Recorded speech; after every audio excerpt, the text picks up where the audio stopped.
আমি তো পড়াবোই না।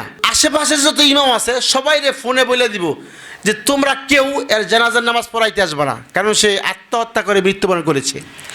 আর ফতুয়ার কিতাবে এমনই আসছে যেন কোনো বিজ্ঞ আলেম তার জানাজার নামাজ না পড়ায়। তোমরা সবাই বিজ্ঞ আলেম, তার জানাজার নামাজ পড়াইবে না। সলিমুল্লাহর ছেলে কলিমুল্লাহকে দিয়ে তার জানাজার নামাজ পড়াবো। রাস্তার মধ্যে কুকুর মারা গেলে যে কোনো মতে দুর্গন্ধ ছড়াবে এই জন্য মাটি দেয়, কোনোভাবে তাকে মাটি দেওয়া হবে। আমার এই এলাকায় কেউ যদি সুইসাইড করে, কেউ যদি আত্মহত্যা করে, তাহলে আমি হুজুর অন্তত তার জানাজাটা পড়াইতে পারবো না। কেন আপনি জিজ্ঞেস করতে পারেন? কারণ ফতুয়ার কিতাবে এইভাবেই আসছে কোনো বিজ্ঞ আলেম যেন তার জানাজার নামাজটা না পড়ায়। এরপরে আমি আশেপাশে যত হুজুর আছে সবাই তো আমার বন্ধু বান্ধব, টেলিফোন করে সবাই বলে দিব তোমরা এর নামাজ পড়ানোর জন্য আইসো না। আমি তো পড়াবোই না। তো আশেপাশের যত ইমাম আছে সবাই ফোনে বলে দিব যে তোমরা কেউ এর জানাজার নামাজ পড়াইতে আসবে না, কারণ সে আত্মহত্যা করে মৃত্যুবরণ করেছে।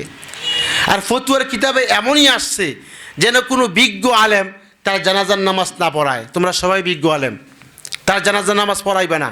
সলিমুল্লাহর ছেলে কলিমুল্লাহকে দিয়ে তার জানাজার নামাজ পড়াবো।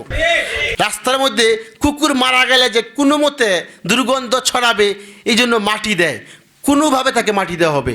মানুষের জীবন আল্লাহর পক্ষ থেকে নিয়ামত, অতএব সাবধান। যার মরণ যে হালতে তার হাসরটা সে হালতে।